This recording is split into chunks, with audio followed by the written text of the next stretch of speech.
오늘 말씀인 요한복음 1장 29절에서 34절 말씀입니다.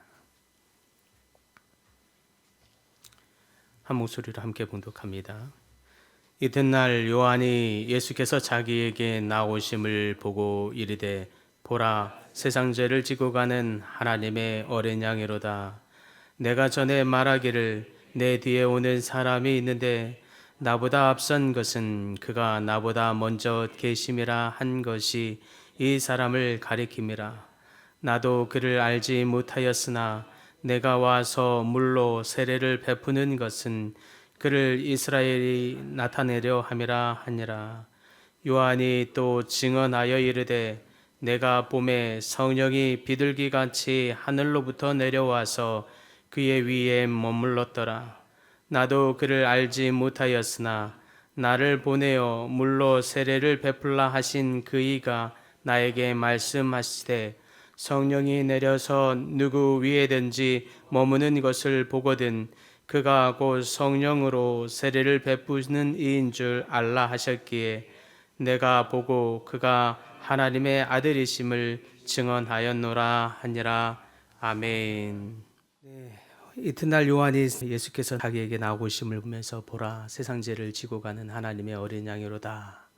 예수님을 어린 양으로 이렇게 비유하고 있는 이 모습을 보면서 양의 특성을 한번 생각해 보게 됩니다. 양은 우리가 아는 대로 그 특성이 매우 순해서 털을 깎아도 자기 다리를 붙들어 매도 심지어는 배를 갈라서 각을 떠도 아무 말도 하지 않고 아무 저항도 하지 않은 채 고요히 자기 몸을 맡기며 죽음을 맞이하는 이 특성이 있다고 하지요.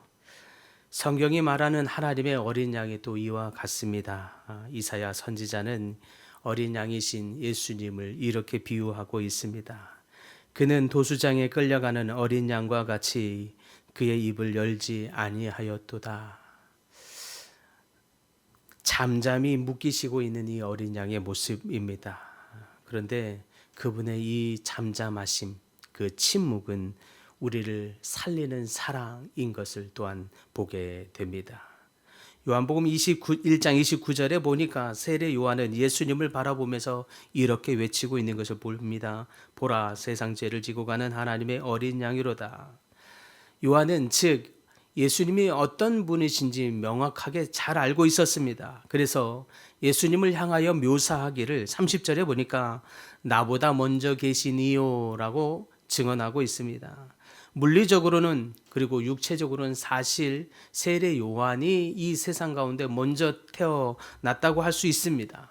그러나 요한은 예수님은 실상은 영원 전부터 계셨던 하나님이신 것을 요한은 너무나 잘 알고 있었다는 뜻이기도 합니다. 32절에도 예수님을 어떻게 표현했느냐?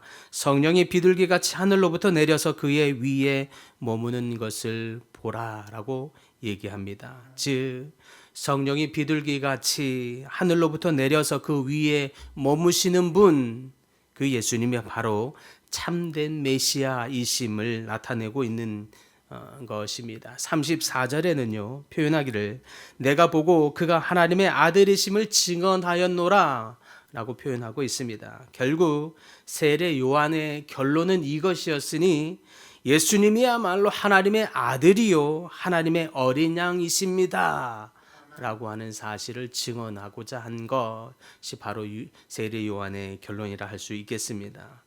요한은 이와 같이 어린 양이신 예수님께서 그리고 누구신지 또 그분이 어떤 길을 걸으실지도 너무 잘 아셨습니다. 죄 없는 분이 죄인의 자리에 서게 되고 말씀의 능력과 힘이 있는 분이 아무 말씀도 하지 않은 채 침묵 가운데 그 길을 묵묵히 걸어가게 되실 것이며 어둠과 사망에 묶여있는 자들을 모든 인류의 그 묶임을 풀어주실 수 있는 이 분께서 오히려 스스로 묶임 가운데 있을 것을 세례 요한은 너무나 잘 알았습니다. 그래서 세례 요한은 그러한 분을 향해서 한마디로 정의하기를 보라, 세상 죄를 지고 가는 하나님의 어린 양이로다 라고 말씀하고 있는 것입니다. 우리가 구원을 받게 된 것, 그것은 우리의 능력이나 우리의 열심, 우리의 의로 세워진 것이 아닌 것을 우리는 너무나 잘 알 것입니다.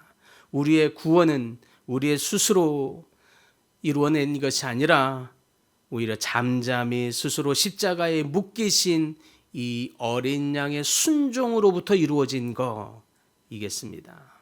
세상은 목소리 큰 사람, 힘 있는 사람, 권력 있는 사람, 끝까지 자기 권리를 주장할 수 있는 사람이 이긴다고 말합니다.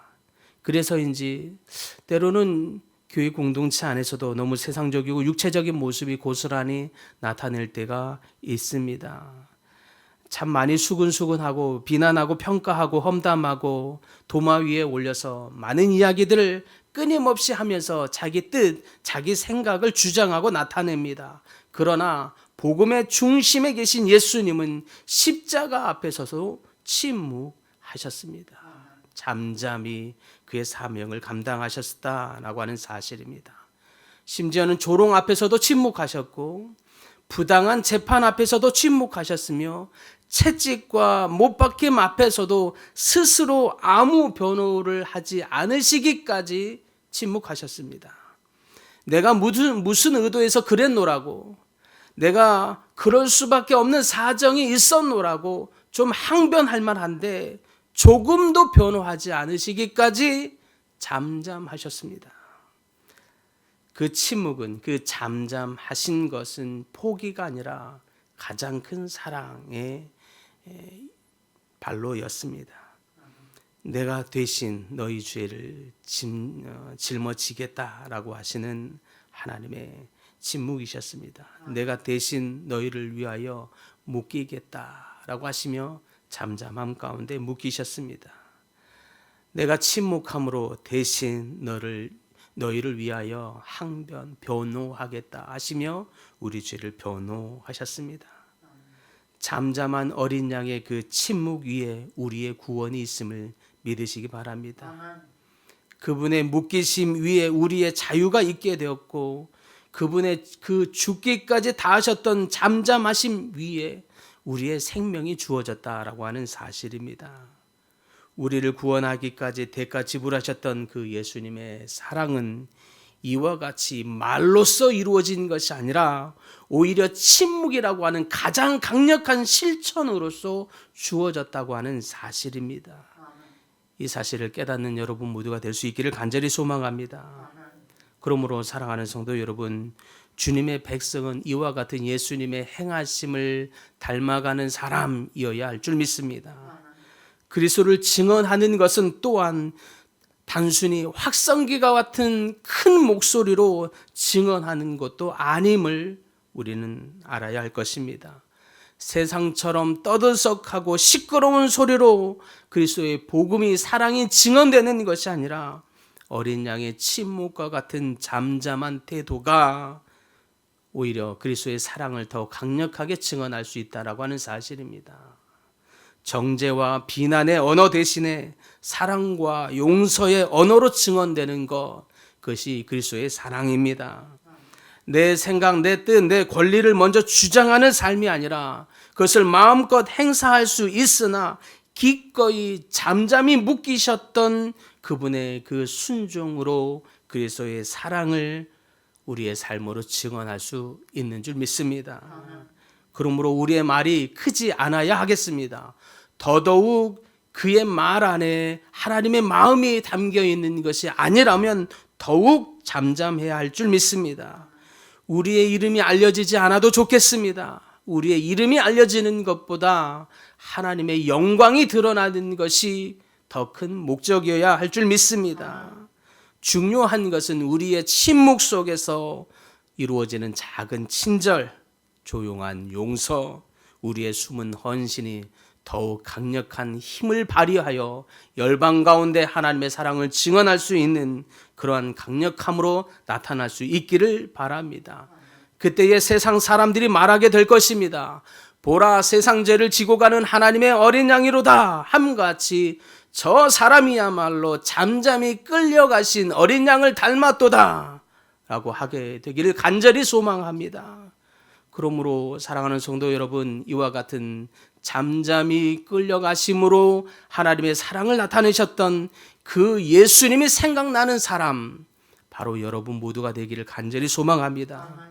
그렇게 예수님의 향기를 나타내시는 분들 다 되셔서 여러분을 통해서 하나님의 기쁨이 더욱 충만케 되고 하나님의 사랑이 열방 가운데 증언되는 여러분 모두가 되기를 간절히 축복합니다.